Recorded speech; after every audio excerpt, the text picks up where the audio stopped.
Pounders. Welcome back. Tonight, I have Billy Jones on the show, and we're going to be talking about the risers, the fallers. We're going to get into some of that in the first 10, 15 minutes of the show, followed by a little trust the data. We're going to go back in time, BBM2 all the way to 5 with the roster constructions. And shout out to Billy, our data analyst on the show, and also head of visuals all of a sudden. Billy, what's going on, my man? What's up, dude? Yeah, no, I like visuals. I think that I am dyslexic, so seeing things with numbers, but also the just color palette that fits logically is just so helpful in terms of telling a story. That Absolutely. I try to do stuff that's simple, but also has some depth to it, and so that's why you see a table like this. Yeah. No, I appreciate it too, and it's so good for the listeners and the people watching too to actually get this visual. People learn in different ways, me included.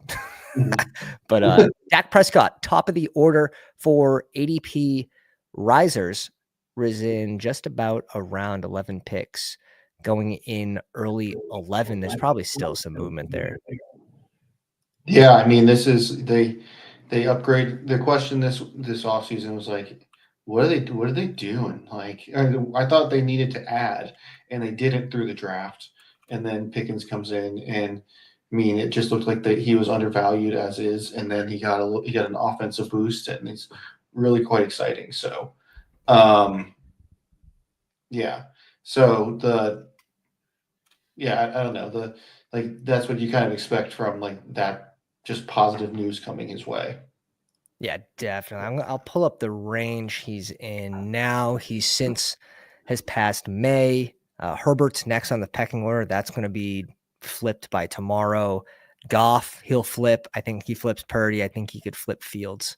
And Bo Nix, he really is deservedly around pick 100 based on your stacks. That's what I assume for his movement, at least. And Bo Nix has been a steady faller too, which is interesting. Now with the Carr retirement, we're seeing people now bring in Tyler Shuck. What do you think about that? Yeah, I mean, I don't really think the situation changed much, but it's just like, I guess in everyone's mind, he's a little more solid. And he's becoming more of like a drafted every time in the last round or most times rather than just a last round dart that you've never seen picked. Mm-hmm. And I think I might be getting a little bit of background feedback from, I don't know if, am I connected to your headphones or is it coming out the laptop? Headphones, let's see if I can. Okay, interesting. Yeah. Try a couple different settings. Is it like more exciting now to go ahead and draft some of these Saints pieces because we know about this QB stack? It's kind of it's still almost like a sit and wait situation for me, and you most likely see multiple quarterbacks play here. I think it's a little more gross than the Giants situation. I think with the Giants situation, we could at least sort of predict that, okay, like you're going to see Russ probably start a certain amount of games. Then you're going to see Dart come in. If he can hold the job, he'll probably play a majority of the season. Could he lose it back to Russ on the back end? There could be something like that too. But the Saints, it's who knows? Like Tyler might win the job outright and play the first part of the season, but you could easily see a QB change here as well. So I changed my speakers. How's this? Perfect. Okay, cool. We're back. Yeah. So what were we? I'm sorry, my mind was distracted. Where are we at right now? Tyler Shuck, are we confident in these Saints pieces? Are you going to be selecting him around pick in the 18th round, basically, or are you just going to wait for coach speak and a little more info on the situation? I mean, he's not a bad, like, in case of emergency type of situation. I don't think I'm going to be setting up Saints, though. So it really is like you're going to take him and then you're going to take another one late. Like, I don't know. I don't know if I love that. So maybe if I'm going to be drafting like a late quarterback team, that setting up a Saints stack is a safe way to do it. It's a last ditch effort for sure. Jalen Milroe, get a little bit of movement here. I'm surprised. I mean, this is all like last round, meaningless in the grand scheme of things, but just a micro movement. QBs just haven't moved that much, I guess, is sort of the takeaway here. That's the real story, is that these are in the top risers, and this is like holding ground essentially. This isn't even really rising. You basically have Dak, and then this will be more impacted. The news, I think, came out just a couple days ago, so it's starting to hit right now. Maybe more people are obviously correlating with the Saints pieces, but just really Dak for market movers, and I still think he has room.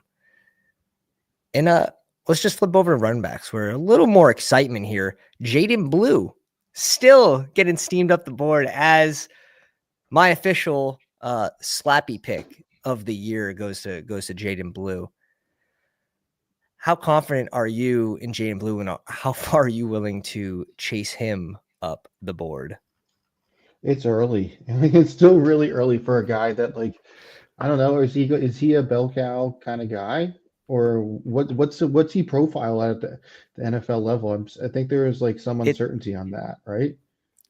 Very much so. In my opinion, you're going to have Blue be the change of pace, explosive type back, but had a lot of fumbling issues in college. I think he only ended up losing 4 or 5 of them, but he had 12 fumbles on like 230 touches. It's like that's one you just watch for. That being said, he's a pick away from flipping Ramondre. No one really knows what to do with this Jacksonville backfield. ETN's there at 121. And he looks like he's about a round and a half away from Tootin, which Tootin just seems like such a better bet than Jaden Blue at his ADP. I don't know if I'm getting any shares of Blue at this price. Yeah, definitely not. I think do you think there's more ceiling? Like there's helium in this price still, or I don't know. Honestly, I thought for a second, I was like, man, are we on weekly winners? Like for a second, I thought there was like, are we on weekly winners? Like obviously like spike week type profile, maybe better in best ball type of player you're hoping for, but everyone just really wants it not to be Javonte. Like that's the vibe I'm getting. They want to not be Javonte so bad that they're willing to draft anyone else that gives just a little bit of excitement. Yeah, and I don't know if that's right. It's early. It is definitely early, but this is a big rise from May 4th to May 12th, already going in the middling rounds and moving up just under round and a half. Yeah, so this is 8 days. It's since the last time that we chatted. I'll just kind of keep rolling it that way. I like it. And Rashawn Johnson next up goes from 188.6 to 171. If they don't bring anyone in, he's going to continue to rise. Yeah, and it's like a round and a half move essentially that we saw him go up, and pretty good RB2. I mean, I would think, and or maybe not super inspiring, but cheap, very cheap. Mm-hmm. And then remind me, this column here, this was the percent based on how much they're worth, basically, because of what round they go in, right? It's like it's just a little bit of math. So it's 17.5 over 188 versus 14.7 over 146 for that. So that's why like the percentages it's a little bit higher. So on the left hand side is like true ADP number change, and then the right hand side is draft capital. So turning the ADP into a dollar like version essentially. Got it. RJ Harvey still going up the board up to 54.7. I'm getting uncomfortable. again, another one that's like we boost these rookies up so high. And the problem I have with it is they got there so fast this year. Like, and you knew it was going to happen with more people listening to content, more people drafting from the big board, staying in tuned with the content and ranks coming out was a big thing. And the way people ranked Harvey that early, like in the 40s, 50s, really boosted him to this spot this quickly. Like, It's not crazy. done. I mean, this is schedule week, and look who they're playing week 17. Are you Yeah. kidding? Are you kidding me? So the Chiefs, do you know what the problem with the drafting the Chiefs? They don't have a good running back to draft. You just do it on the opposite side. Oh my gosh, the screenshot of the year. Are you kidding me? Chiefs double, Too Harvey easy. bring back, Mahomes. Are you kidding me? Too easy. It's too easy. And yeah, exactly. With Rice moving up, now you can get multiple of these guys. You can get Rice and Worthy with the bring back and Harvey touching it RB and then go Mahomes. And so sick. But the next RB is Joe Mixon. And then it's a Marion Hampton. How much more, like, is he going to flip Mixon? He can't flip Mixon. Not after the NFL draft. Not after they just bring in Woody. Yeah, I don't know. Like, I think he's got to reach his ceiling. Like he's got to go 10 picks to get to Hampton. So that's like a pretty big move. He could like close the gap on Mixon, but I don't know. Right. Let's see how many other players there are in between the two. Probably not many. Ridley, Kittle, Burrow. And so we'll see. Talk about this in a second. But Burrow and Kittle are both on the followers list. So I wonder if Perfect. stays on the trend. Or I love that. Yeah, I want some cheap Kittle in my life. So that is much appreciated. Pacheco up about half a round. Maybe people get a little more confident. Also, same thing. B-Rob. We're pulling these RBs down or up the board, I should say, as like some of those receivers that lost in the NFL draft, some of the rookie receivers that didn't get the best landing spot start to fall. And I'm guessing we'll see that on the fallers page next. But yeah, this is like the range where it's like, okay, you have your 3 comfy RBs, like B-Rob's off the board, Pacheco's off the board. Now it's time to get your QBs, your tight ends in the later rounds if you started heavy wide receiver. Yeah, absolutely. They like kind of like wrap up the good part of your running back room, and the rest is just speculation that that's why you play best ball. Yeah, exactly. The 0 RB range, if you would, Mr. Jalen Warren. Thank you. Every year, you are the start of the 0 RB range. Yes. Pat Fry up 10 picks. Obviously, a little winner there for maybe getting a little higher target share with Pickens out of town. Yeah, kind of like looks like a decent pick for I mean, we're going to talk about it from a data perspective, but late tight end or drafting 3 tight ends has been a great play, and he's in a range where that's just the play, and like he's going to get you a couple touchdowns with those touchdown games, probably like 5 catches, 55 yards, and that's all you need from a tight end. That's it, especially in that range of the draft where it's like dry at receiver. You're looking at a few guys. Even Michael Wilson's getting pulled all the way up the board. Yoshi Vaz is probably next, but another tight end in Mason Taylor up just half a round, and then it's very flat for risers at tight end over the last 8 days, which is in a way surprising. But I guess you're not getting crazy news, right? Like if you got some actionable news about, Chiggy's like our main guy, like Gunnar Helm's going to mix in, you'd probably get a huge, round or 2, round and a half rise from Chiggy. Same thing with like Terrence Ferguson. If you got some actionable things from Coach Speak on Terrence Ferguson that, it's not just a dynasty pick for when Higbee retires, you would see a big boost out of him as a late round pick, but really only the 2, even just Pat Fry, really. This is less than half a round on Mason Taylor.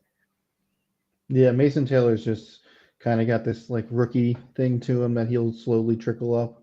His Freiermuth is the big like noteworthy thing of the week. Yeah. I feel like people are just getting in tune with like, oh yeah, the Jets, they're probably gonna have to throw the ball. And Fields does like his tight end. They don't really have much there. Maybe a decent spot for Keenan Allen, dare I say. I don't know what it does, but they need some receivers. So we'll see if they're completely done or if they bring in one of these dusty vets. George Pickens, not really too surprising here. We see him go at 56.5 now, up about 20.3 picks. He's still got room. Yeah, this was like this is the big mover of the week. He snaps up like almost 2 rounds. And really clean stack too. You kind of know where it's going.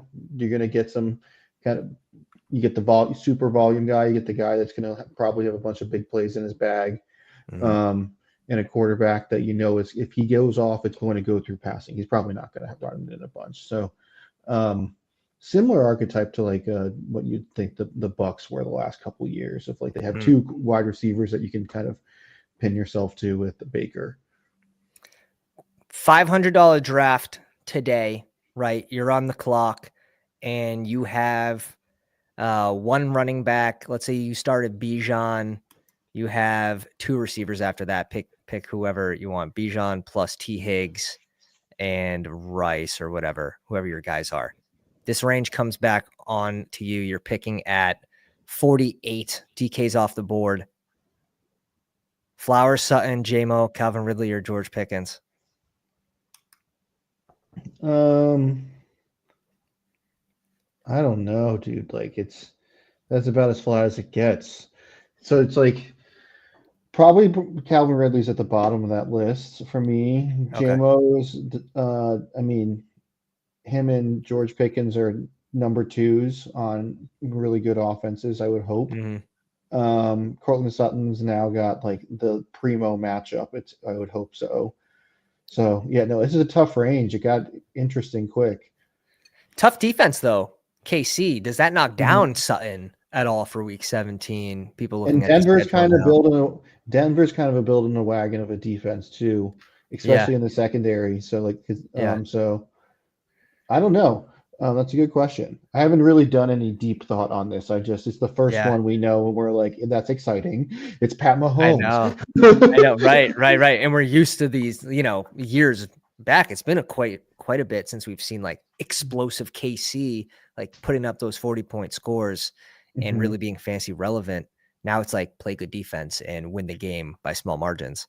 I would have Pickens at the top of this list. I think pretty easily. Man, and you think about it, like this is one of the best duos now in football. You have JJ Addison, you have Chase plus Higgins. I think the third one is Lamb and Pickens. Obviously, they get dragged up by the receiver one, but at the same point, Pickens should have a very good role in this offense. And if you remember, like Brandon Cooks, when he first got to Dallas, took him a little while to warm up, but then he became touchdown heavy on the back half of the season. I expect Pickens to go for like 8 or 9 touchdowns if he could stay healthy with room for more. Just we'll see about the locker room stuff, but Dallas obviously willing to take that risk on a player of his caliber at his age too. And just personnel, like we already talked about the running backs, he should get some volume. Like they're going to throw the ball a ton. It's not going to these like I won't say garbage. That's not the right term. But like this uninspiring running back room. I don't think so. It's very fair. And Dak throws the ball. I saw a stat, but we all know this just from watching ball. That guy throws the ball a shit ton in the red zone. I think he was top 3 over the last couple of years. If he can get back to somewhere in between his fire season from 2 years ago, where they were the 2 seed and inevitably lost to Green Bay, the 7 seed in the first round. If they can get back to somewhere in that range where Dak is throwing for 4,000 yards, Pickens, Lamb are going to eat this season. Rice, DK, The other two movers, Rice kind of trending towards the 2-3 turn. It looks like if you get positive news throughout camp you need positive news on the injury and the court case stuff, but it looks like we're getting it. He could potentially slip into the second round in some drafts. Yeah, where I don't grind the law stuff.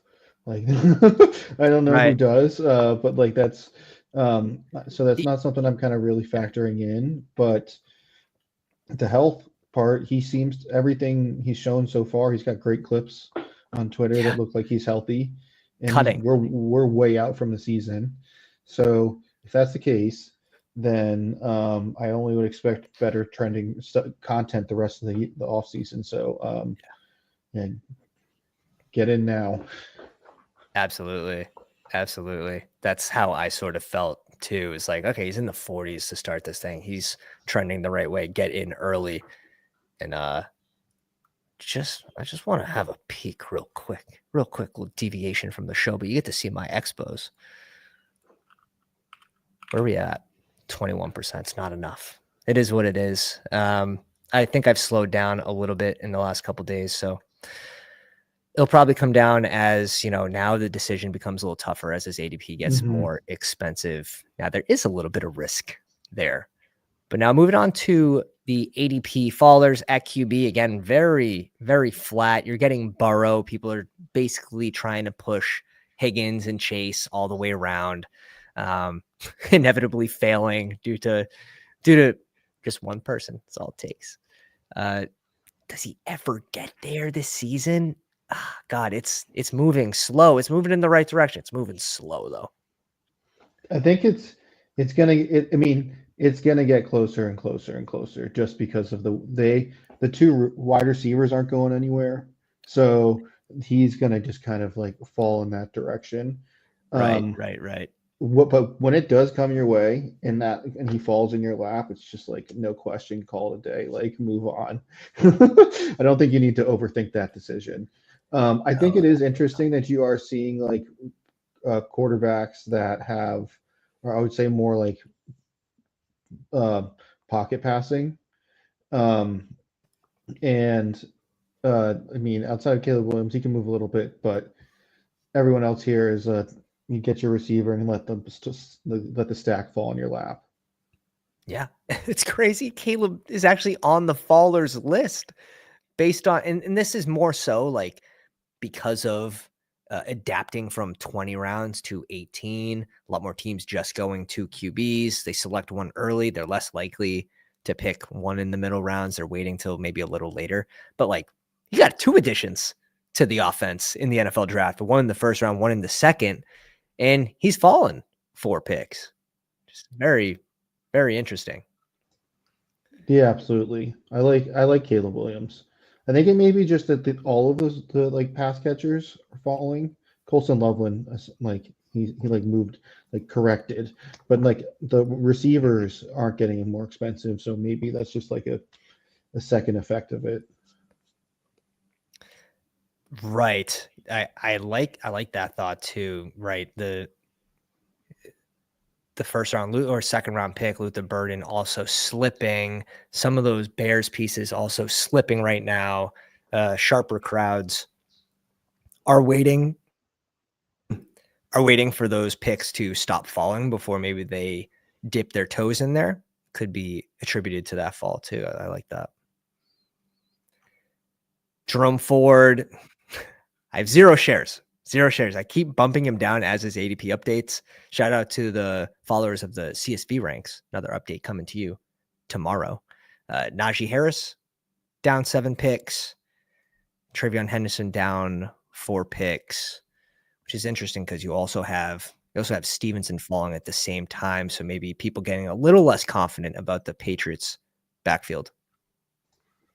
I don't know, like Travion Henderson, like why is he a faller? I thought the landing spot was pretty good. They gave him some decent capital and an offense that a lot of sharp people are saying they want to get in on. So I would feel like he has a recipe to be someone to like hold his position or rise a little bit. Maybe I don't know. So I just want to get your thoughts on that.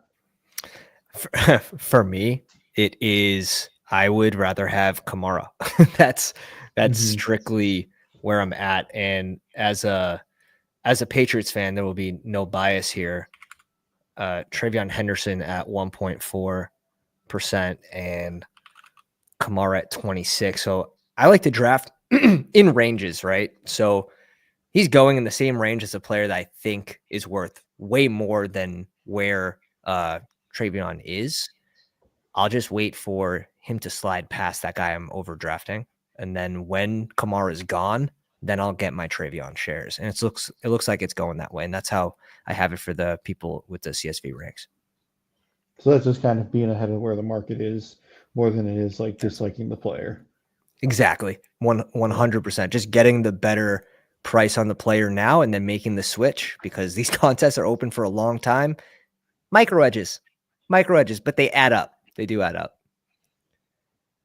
Dylan Sampson, it's tough, dude. Like the Browns, what do you get when you're right on the RB2 in the situation? I like Dylan Sampson, but Ford restructured. It looks like he's going to be on the team. Is it some sort of gross mix? You can't afford that. You can't afford that being on the Browns.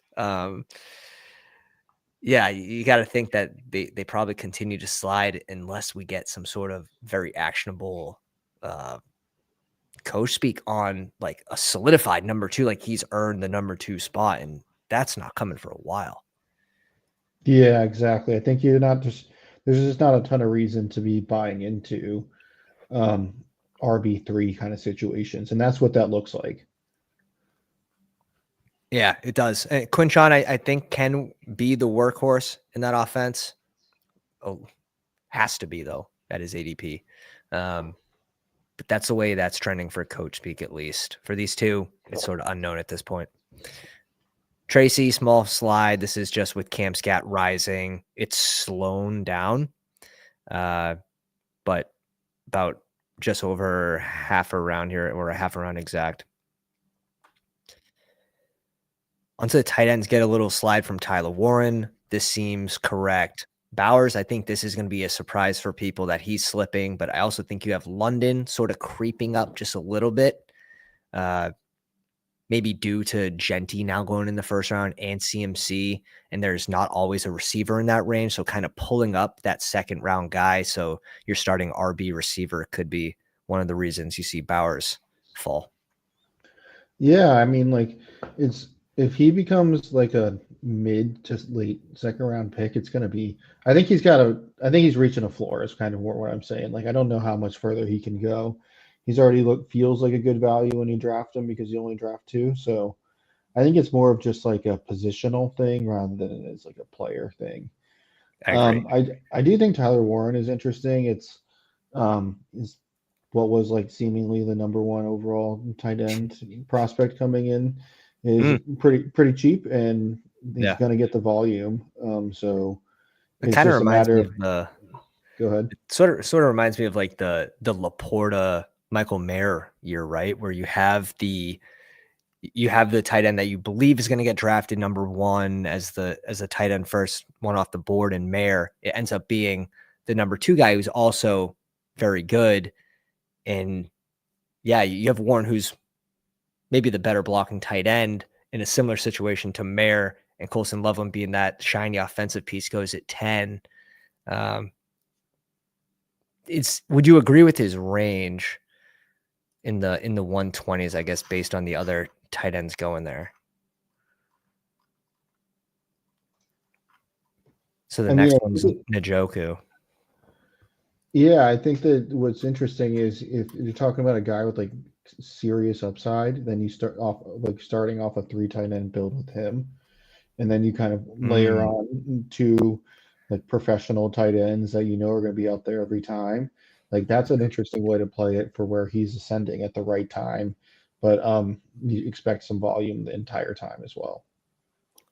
Yeah, a tight end room like Warren Njoku or Warren Kraft plus like Goddard, Pitts, like one of those 2 seems like really good for the price. I like that. I like that thought of adding him into 3 tight end builds.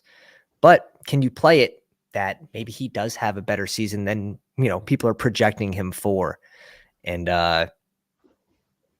can you go with 2 tight end build a little lighter? Just him and Njoku seems like it would be okay. Although Cleveland and Indy, maybe not the 2 offenses you wanna that's bet on. those are the passing offenses we're attacking this year, right? Maybe right after I said, I'm like, maybe not the best example, but yeah, Warren Kraft. All right, let's give Green Bay some credit. I think they finished as 8th in points on offense. I don't think it's too outlandish to put him in some of those builds as well, but 3, I could see that too. And then very small falls here. Kittle's slipping a couple picks. Kraft is slipping a couple picks. You do get a little news today on Reed that his his snaps won't be affected by Golden, which makes sense because he was already getting 65% of snaps. So I hope not. Maybe he should stop sliding as much because of that. I would say maybe people thought he was going to lose even more. It's going to be Dobbs or Wicks that loses out the most. And then if Dobbs gets moved, Wicks ends up being a riser where he's going right now. It is a hilarious line. Don't worry, guys. I'm still working part-time. Yeah. You'll see Reed on the riser list next week. Oh. Tolbert, back to the gulag after they bring in Pickens. Now, not a bad wide receiver 3 option on the offense. Obviously, he was volume based, but if you have Pickens and Dak, a little back stack on Tolbert, I've seen crazier things happen. So I think he's still live for the 17th or 18th round pick. I don't know if he goes undrafted. That would probably surprise me. Yeah, I've seen people that I think I consider sharp to do much uglier things than be like, Dak, way after ADP, I'll take his tight end into wide receiver 3. That doesn't feel that bad. So he had to get the price had to adjust. Fair. Definitely. But now it's okay, now he's draftable again. He got back into a good range fast. I feel like usually it takes quite a bit. Now we get a 30 pick drop in just 8 days. So very surprising there. Tyreek Hill, with the news that he's going to get the screws out of his wrist, dropping 11% in value of where his ADP lies. If you get news that he's fully healthy in camp, does he just rise back up? Probably, but right now I'm a little hesitant to draft Hill myself. He's the kind of guy that I hate to use the term casuals because what does that even mean?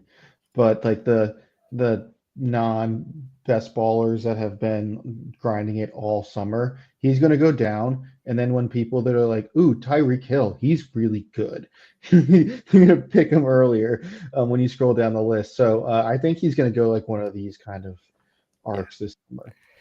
Makes sense. And all within 6 picks. Yeah. Adunze down 6. Again, those Bear pieces, 2 of them are on the list. They seem like their range is now yeah, no, I like that range now. I got 2 DJ Moore shares the other day in 1 day of drafting after being at 3%. So 42, 44-ish. I've seen him fall to around 44, 45, but really he seems like that's the tipping point of where he can end up. I don't know how much further room there is for him to fall. Yeah, I don't know. So I kind of like drafting the Bears. Does that mean what is it's all it is just drafting. You say that? Is this a safe place to say that? I will say what I feel. But tell me why just betting on 2 out of 3 of those receivers being good in the best play caller's offense and what was the greatest, one of the best prospects in his second year of kind of figuring it out. I don't know. That's not a hard narrative to kind of piece together. So, and if they're getting cheaper, I'm kind of I understand that they're falling. It's almost like a target to fall. if they come, I plan to draft the Bears if they fall into my lap, and then I'm like, okay, let's do it, let's ride. I'm pumped. But like, are you drafting Dev Smith over him?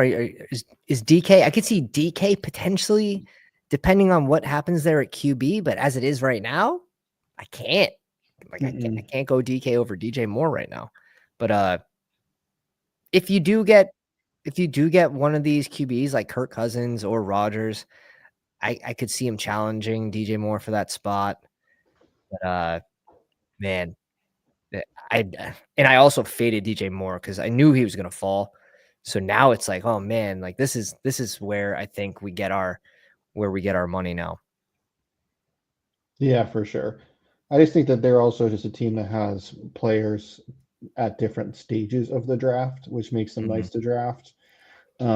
Just because it's easy doesn't mean it's sharp though. So maybe I have to consider that. Fair. Raymond likes a JMO over Moore. Hot take. That's definitely spicy. That's spicy. But yeah, the Bears pieces, I think they're slowing down. I'd be surprised to see more than one on the list next week. You know, DJ Moore could be on there just because he slides another 2 picks, but I'd be surprised to see 2.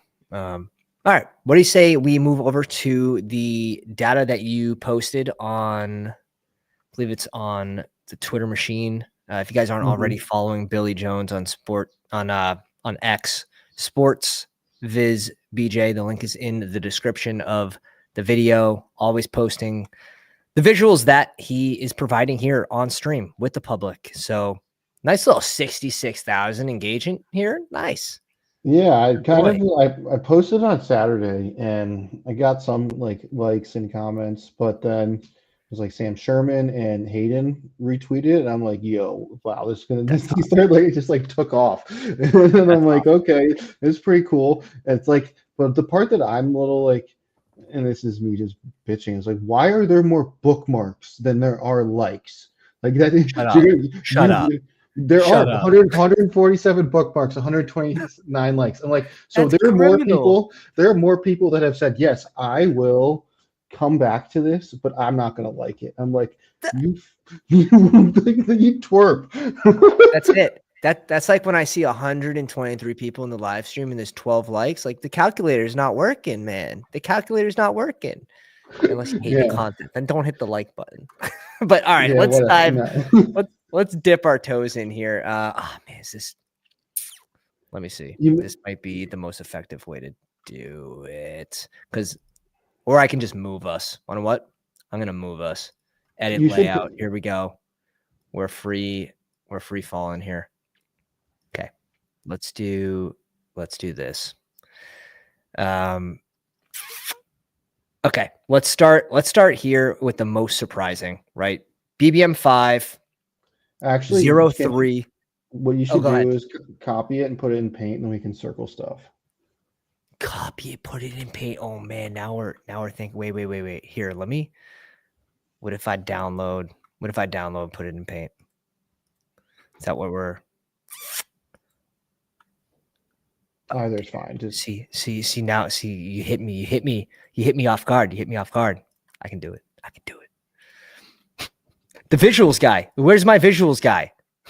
I don't have one. I am he. Let's see if I can get this up and if this is gonna work. While you're doing this, I will explain what it is. Essentially, I just took the structure data from the last couple BBMs. I always toss out BBM1 just because it was the first people. I'm not sure what people were doing. They are also, when they posted the data for like the best ball data bowl, they said don't use it. There's got some anomalies in there. I'm like, okay, if you say don't use it, don't use it. Fine by me. So it's BBM 2 through 5 usage. So what people were drafting, like the percentage of teams that use that structure, and then also advance rate. So how often they are getting to the playoffs. Advance rate is somewhat of a flawed stat. I mean, we can all agree that it's only one part of the whole math that we're talking about. This best ball getting to the playoffs is one of 4 legs. You got to do a couple other you got to do then week 15, 16, and then win it in this week 17 or place well. But it's a clean stat to work with, so people understand it. It's also probably the one we have the most control over. Once you hit the playoff rounds, it's like you want to be able to try to get to a ceiling. So there's parts of that which you can control, but advance rate is a pretty like good number. If you pick the right players and keep within structure, you can actually feel like you impacted that. That's true. That's true. Obviously, to get to the finals is a little bit of a challenge in Best Ball Mania. But where would you like to start? I do like the idea of tossing out BBM 1-2, much smaller field, and not really probably as actionable and solidified data, just because people are just doing random stuff as Best Ball was new. But have you averaged these? Just curious, because that would be interesting. You got the 0-0-4-2, so this is 0 QB, 0 RB, 4 receivers, 2 tight ends, which was successful in BBM4, and this probably averages out to like what 18 or 19 here over the 3 years. Yeah, and so what we have here on the left is like the first 6 rounds. I like to think of drafts as like how you start and then like the full thing. And there we go. Where are we going here? Maybe paint wasn't the idea, but we'll make it work. But yeah, so it's the first 6 rounds, and I like it because, as I said, like it's how you start the draft, and there's not like a single structure that was very clearly like the one that worked every single time, which I thought was interesting. There were unique pieces of each of the drafts. So we'll go work our way backwards. So last year, as we know, it was running back was like king, and kind of wildly, yeah. So this graph is sorted by number of running backs selected. And look at those 3 running backs in the first 6 rounds. Like, so if you committed that that's what you were doing, like you smashed. 1 in 3 of those teams made the playoffs essentially, or maybe a little slightly lower than that. And versus essentially 1 in 6. That's wild. So that was that. And you can see it just kind of with the colors, the blue is cold and the red is hot. Then if you flip it to the other two, the year directly before that, pretty much the opposite. If you drafted 3 running backs, you were really cold. If you drafted 0 running backs, so all the way up at the top, that's where you see the red, and that's where it was hot. So the best advance rate was a 0.051. Wow, wild! Like and so I thought so it's just interesting to see completely different builds working year after year. The Piss Boys year, and then the year of 0 RB, right? And then people over adjust. And does that have to do with rankings too, where we're pushing down, we're giving discounts on Derrick Henry, giving discounts on Barkley in these nut landing spots? And you get the exact opposite. The wide receiver bros get crushed that start 4 to 6 wide receivers in the first 6 rounds, only having these advance rates. But would you say this is going to fall back to the median of these 3 years here? It was like, it's interesting. So BBM3, one the part that stands out to me is it's not any running back kind of deal. Like I think that the wide receivers starts were better in general because like the dark blues are at the bottom. But you know what's like the reds? It's when you have a quarterback in your first 6 rounds. So that was the year of the elite quarterback. So it's like we've seen running back smash last year, wide receiver smash the year before that, quarterback smash the year before that. So it's like we've seen 3 completely different dynamics across the last 3 years, and then you saw BBM2 kind of be like there's a spread across a bunch of different things pretty flat. So it's like saying that the one strategy is king. It might be kind of missing the boat. And then you're asking like, so what are people doing? And like, you can kind of see that in the left where after it shifts a little bit downwards to where like there is less people drafting like 2 and 3 running back teams, and more of them are drafting 0 and 1. Yeah.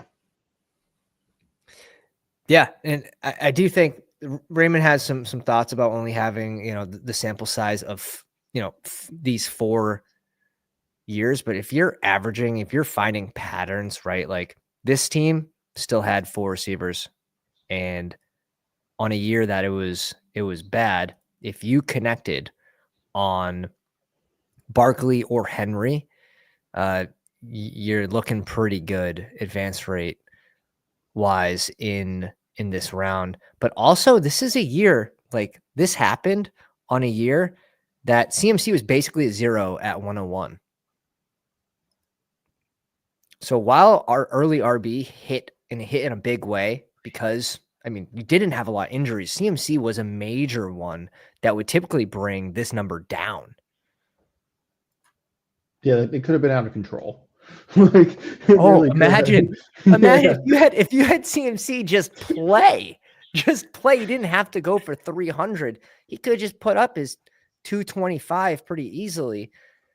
What, like these numbers would all be in the 30s. All in the 30s. Exactly. So, like, I think it's just like an interesting thing of what happened.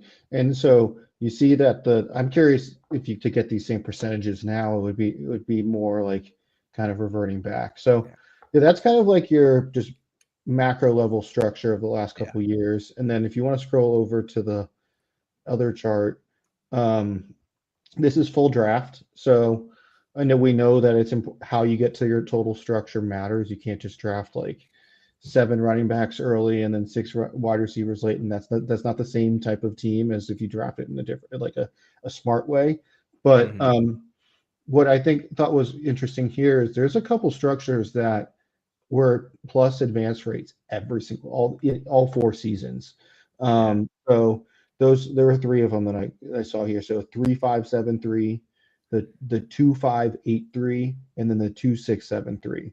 We're all plus advance rate team rosters, and I thought that made a lot of sense from what we know about drafting. So yeah, I thought that this was interesting. Yeah. Let me circle those right here. The 3-5-7-3 and then the 2-5-8-3. Very common builds. Where's the 2-6-8-2 right here? Performed okay last year, not as well. Obviously, depends where you're dipping your toes in these player pools. What's also interesting, you had this smash, little hyper fragiles crushing last year, leaning in, obviously makes sense on some of those early running backs. But you think of a year that Chase Brown smashed in the 10th round, Bucky smashed, and J.K. Dobbins smashed. Typically, that would be like a decent year for 0 RB because you're hoping to land on 2 of those guys at a value. The thing is, the receivers just did so bad compared to the RBs that went early. That's probably what ultimately just crushes the advance rates here. Yeah, for sure. It's also like super interesting to me that it's not like the high end numbers here are like the highest number I'm seeing here is at 20.3. This last year, the 2493 on the entire 4-year sample. Whereas if you look at the first 6 round numbers, we're seeing like high 20s, a 30 on there, like on multiple seasons. So it's like nailing the meta and the structure in the first 6 rounds is going to be significantly more impactful to if you making it than it is like this total number that you drafted. True. So I think that's something that we gotta like kind of make sure we nail those picks. My man, James Conner smashes every year. It's just like, just book it. Just book it. It's funny, right? So I like what you're talking about, the meta, right? So last year, obviously the 4 RBs, this is most likely getting a lot of Henry, a lot of Barkley, and working that in to hyper fragile. You're also landing on some of these late tight ends that smashed. Jonnu Smith, amazing value for most of the whole year, but even where he ended off at full steam at the end of the season. Gesicki, a late round smash. Ertz, a late round smash. A lot of these late tight ends, you're also hitting on early RB, and you're getting the late tight ends that also crushed. And you know that you needed volume at receiver last year anyways. I'm not too surprised to see this be the number one build, just based on efficiency of picks, I think. Yeah, and it is so interesting to see how little it was used as well. I mean, in a market that if you were going to build a team like that, I could see how this works. It's just like it's going against what everyone is doing in terms of drafting receivers early. But this is a logical build, and so to see it only being used at that like kind of 1% rate, that feels like, and you can see odd to also see such convergence on some other ones. Yeah, this is the most common build here at 16.17%, 2682 in the blue. It's another one, 3672. Even the 4-5. These are interesting. 2-4 QB builds here in the red. That's surprising. That's surprising. 4-5-6-3, 4-5-7-2. Gritty. Are these just all gritty? These are all gritty. these are just all gritties. These are just all good job. Good job, Gritty. You advanced a shit ton of teams. On the year that you didn't want to be drafting a receiver early, you absolutely crushed it, my friend. And we're not trying to say that those are good structures. It's more just saying like those builds, what those are saying is you probably punted the position of quarterback and tight end, which we think is generally a good strategy to not overspend at. You spent at running back and you spent at wide receiver. Cool. Like that works for us. And then the year of the healthy running backs made it work. Exactly. Yeah, it all depends on the players that you're landing on in those builds. All right. What's do we just flip right over? One sec. Yeah, we can show some of the other positions as well. I mean, like I went in the same. We don't need to go through the drawing on this one, but okay. We Let me know what chart. I mean, so I have quarterback, running back, wide receiver, and tight end. I think that what's interesting is if you want to show tight end, I think that's probably the one that I thought was most interesting. Is just if you're a 3 tight end, kind of truther, the numbers are on your side. Cool. All right, let me pull this up here. Save image, pop, open. Very good.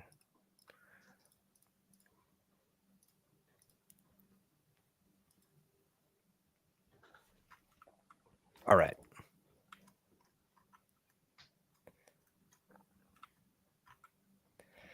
All right. So usage and advance rates by the first 6 rounds, BBM5, 0 tight ends at 43.7%. Yeah, bad year again for the elite tight end. Obviously, Laporta was in there. Kelsey was in there. Kelsey had 0% this year. Interesting player in the hundreds. But who else failed in that range? Did Pitts ever get up to the 6th round last year? I think he may have snuck in there too. Another player that obviously didn't pay out ADP. Yeah, I think it's interesting that it's, for me, the takeaway here is you saw it's kind of alternated. You've seen one year where an early tight end build was actually pretty good to the strategy. And then there's literally the subsequent year, it was bad to the strategy. And then the subsequent year, it's good to the strategy. So it's like, I don't know with that. I think that's interesting. But when you look at the whole total draft, it is pretty clear that you do want to be drafting 3 tight ends. I do think that I didn't tease out like the early tight end into how you want to kind of build around that on top of that. I probably should. It's something to write down. But one thing we do know is you need more than one. looks like you're gonna need more than one. You definitely need more than one. And I think you see like the most usage on only two tight ends because the people will say don't draft too much. But I think that three tight ends year over year has been the just best way to draft. It feels a little uncomfy because you're drafting tight ends that are uninspiring or unproven in some fashion. But Mhm. I think people also overrate what a good or even middling or even good tight end gives you. Yeah. So like you're like, I don't have Travis Kelsey ceiling, but like that's only like 4 points. Like really. It's it's in this conversation. We'll do a full on elite tight end, two tight end build versus three lates video dedication, hopefully. And a lot of that is like you have less of a chance when you're going Bowers. You have less of a chance to find this year's Johnny Smith because you're only picking one more tight end. Right. So that's part of the negativity of going elite is you have less of a chance of finding that guy who's going to way outpay his ADP. Last year's Jaceki, Ertz, or Janu.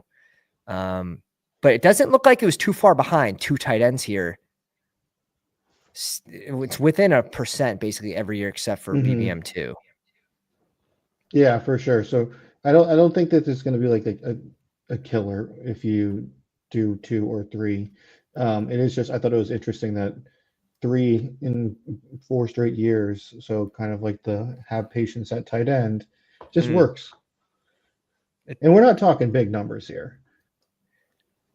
No, but it's nice to see it trending, right? And it's steady. Like you're Mhm. getting like the law of averages here is like, you can sort of predict that it would be surprising to see this go to 12%, 11%.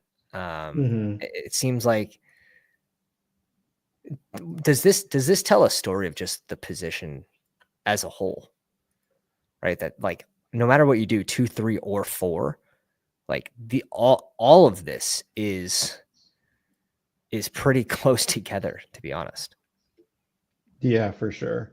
And it's like what we would think 2, 3 is the best. 2 and 4 can kind of work depending on how you do it, but not as ideal.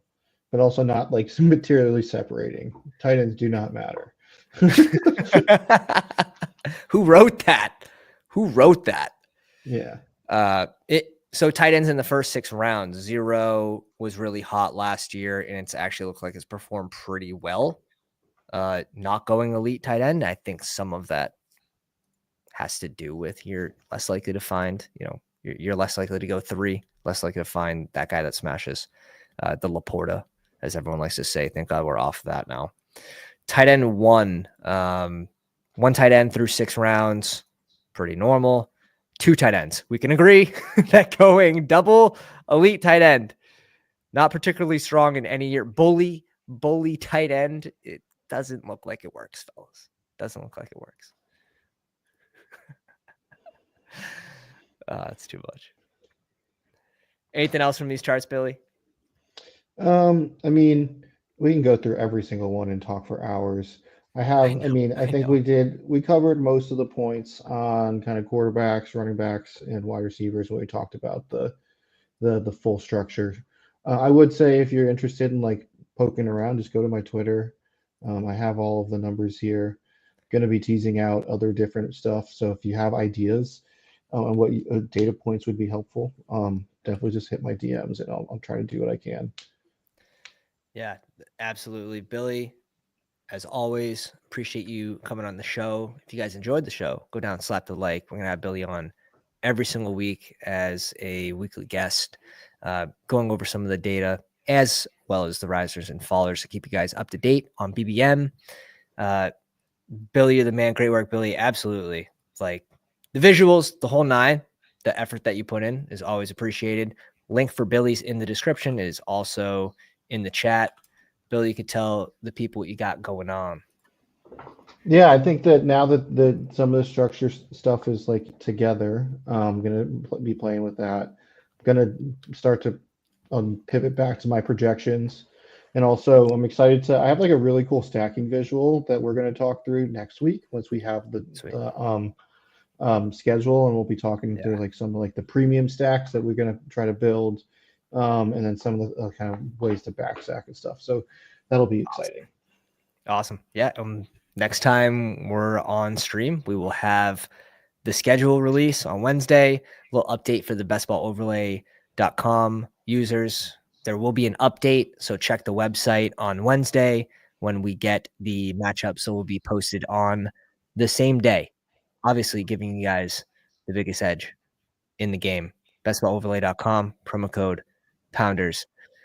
I won't make any jokes. It's enough jokes over the last couple of days. We leaned in far enough. Billy, great show. Appreciate you, my man. Hope you have a good night. To everyone else, hope you enjoy the rest of your Monday. Slap the like on the way out, and we'll catch you on the next one. Pounders.